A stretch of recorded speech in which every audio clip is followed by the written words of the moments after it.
Luis Alexa Rivera López. Hoy en día me hago y les hago una pregunta. ¿Es un delito ser mujer? A la muerte de mujeres por el hecho de ser mujeres se le denomina feminicidio o asesinato relacionado al género.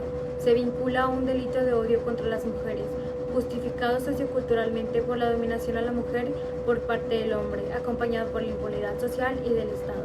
Existen dos tipos de situaciones de feminicidio. La primera sería un caso repentino, donde se desconoce al agresor. Podría ser una mujer saliendo de un bar, una mujer tomando el Uber equivocado, una mujer saliendo de su trabajo a altas horas de la madrugada. Un ejemplo podría ser el reciente caso de Hasibi, una joven de 21 años de edad que aceptó una cita con un joven que la pretendía, el cual la llevó a su casa y de ahí no salió.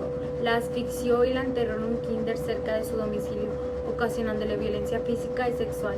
Los medios periodísticos comentan sobre el caso donde circula una conversación con una amiga de la víctima, donde le comenta que no se siente a gusto, a lo que probablemente la víctima se resistió a algo que lo llevó a asesinarla. La violencia contra las mujeres en Ciudad Juárez inició desde antes de 1993. No recibe la atención que debería por parte del Estado. Uno de los primeros feminicidios que los medios dieron a conocer en sus páginas fue el de Alma Mireya Chavarría. Fue violentada sexualmente, agredida y estrangulada. Dado que este tipo de casos era cada vez más frecuente y ante la carente capacidad de inteligencia de la policía por seguir una investigación o encontrar a los causantes, los padres y familiares de las víctimas comenzaron a organizarse sin equipo y sin un entrenamiento recopilando pistas. Lograban encontrar los cuerpos de sus hijas sin vida y con marcas extremas de violencia, o muchos de los cuerpos solo eran encontrados por casualidad, por la compañía de basura o personas que iban caminando por esos sitios. En la mayoría de los casos los feminicidios suceden en trayectos, ya sea cuando van de la casa a la escuela, del trabajo a la casa o de la fiesta de vuelta a casa. Crímenes contra niñas y mujeres se cometen en sociedades o en círculos sociales cuyas características patriarcales y la violación de los derechos humanos se concentran y agudizan de su manera más crítica. En su mayoría se articulan con otras condiciones sociales y económicas de extrema marginación y exclusión social, jurídica y política. Son el producto de una organización social basada en la dominación de hombres sobre mujeres, caracterizada por formas agudas de opresión de las mujeres con sus constantes mecanismos de desvalorización y exclusión, discriminación y explotación a las que son sometidas las mujeres por solo el hecho de ser mujeres. Los asesinatos abarcan a niñas y mujeres de diferentes edades, condiciones socioeconómicas y educativas. La mayor parte de ellas no pertenecía a círculos sociales delictivos y fueron cometidos por conocidos y desconocidos. El camino a la desgracia. Así lo titulo yo, debido a que en muchos de los casos, el camino a la desgracia, en muchos de los casos, el que comete el delito de privar de la vida, violar, golpear, entre otras formas de violencia, se da en situaciones repentinas, es decir, no se conocía a la persona y se da en una circunstancia como en la noche, calles oscuras, salida de bares, no ir acompañada, etc. Según la sociedad, es algo que las mujeres exponen por su cuenta y por tanto ellas se lo buscan, o puede que la situación se haya planeado. La mujer o niña pasaba por un recorrido, todos los días salía a tales horas de la escuela, etc. La violencia de género está presente en la calle, en las plazas públicas, incluso en su propia casa. Este concepto lo denomino camino a la desgracia por la cuestión de que sé que desde que una mujer adolescente comienza una relación sentimental, la manera en la cual las tratan desde el principio, se nota el trato que reciben, desde las pequeñas peleas, el menosprecio, la inferioridad, etc. Que la pareja externa hacia ellas es notoria, esa superioridad que los hombres imponen. Comienzan con insultos, mismos que la pareja, es decir, la mujer, dejan pasar, la justifican, incluso atribuyendo que el problema, la culpa las tienen ellas mismas. Es decir, la señalan, siempre están ahí, pero al principio se ignoran y se justifican por el amor, por los hijos, por el estatus de la familia o pareja feliz, el que dirá la sociedad o por el tiempo que se llevan estando juntos. Es cuestión de educación. Los hombres son educados para reaccionar con violencia ante lo que les disgusta, por impotencia y competencia, pero también como muestra de autoafirmación y de soberbia y poder. Las mujeres son educadas a soportar la violencia como un destino y a no responder con violencia, ni siquiera a defenderse. El machismo y la misoginia conforman núcleos fundamentales de las identidades masculinas y son asimismo dimensiones vigentes de formas de identidad nacional y del sexismo generalizado. Los avances de las mujeres, aún insuficientes y desiguales, se han merecido grandes dosis de rechazo social y un sinfín de obstáculos superados con enormes esfuerzos sociales de las mujeres mismas. Diversas ideologías justifican la violencia en los hombres como un componente de su identidad, así como la obligación de las mujeres de soportar la violencia y aceptar la desigualdad, el trato inequitativo, la injusticia y la falta de derechos y de libertad como un rasgo moral de identidad femenina. Como se comentó anteriormente, la manera en que se es creado y educado desde la casa y la familia, aunque implica demasiado como ser razonable y con una edad de determinar si los valores que te han inculcado realmente es lo correcto, y que gente como esa es la que necesita la sociedad, sigue teniendo una cultura machista y burlona ante este tipo de situaciones como lo son los feminicidios, en la que el hombre siempre se cree en la superioridad principalmente por su fuerza física. Se asocian a las causas de la cultura en la que México crece siendo de voz fuerte y siempre a la defensiva, pensando que los problemas se resuelven con golpes para determinar que el ganador de cualquier situación es el que más hizo sufrir al otro. Eso pasa en cuanto al asesinato y violación de mujeres.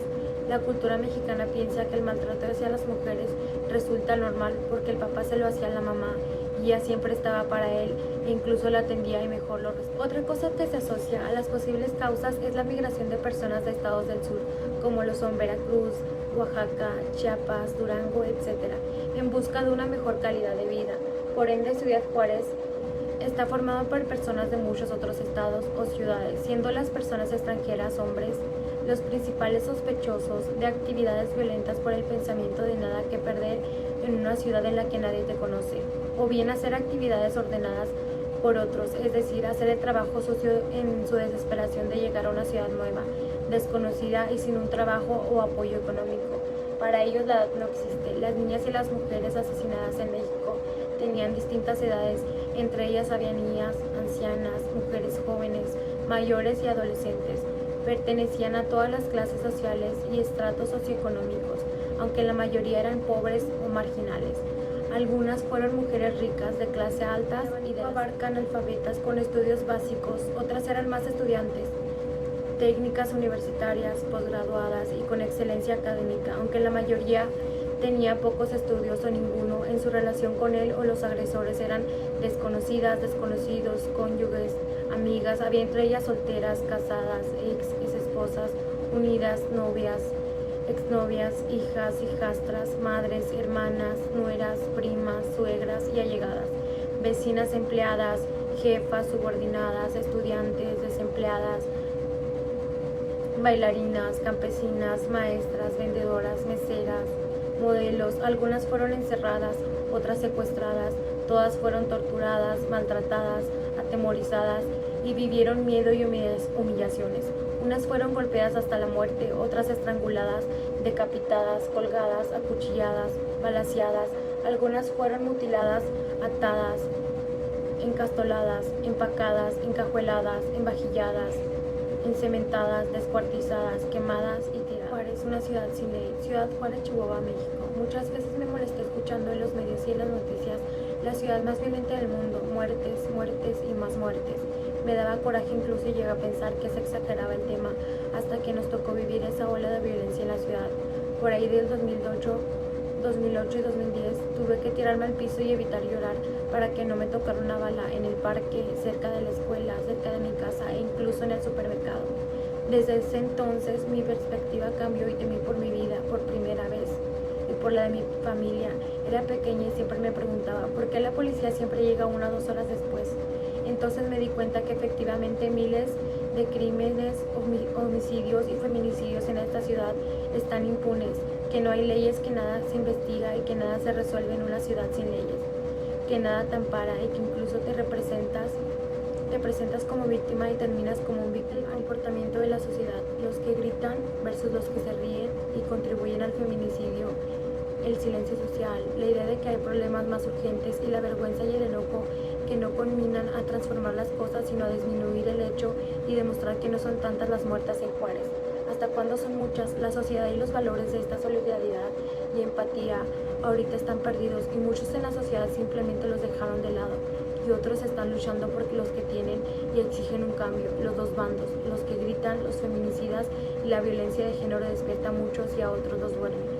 Estos son los que gritan, los que exigen y los que marchan con pancartas y carteles exigiendo justicia. Y aunque no todos lo hacen, no permiten el más mínimo maltrato hacia una compañera de clase, una mamá, una amiga, una novia, una mujer, siendo parte de lo que la sociedad responsable busca, la justicia y la libertad femenina. Gritan cada injusticia y aplauden cada mejora, mientras que del otro lado estos son los que se ríen, se burlan y siempre buscan la gracia al asunto tan delicado. Esos son los que están dormidos, que no tienen. Si me preguntas a mí si esas son formas o no, yo estoy de acuerdo. Claro que sí son formas. ¿Cómo les va a importar más algo material que una vida de una mujer?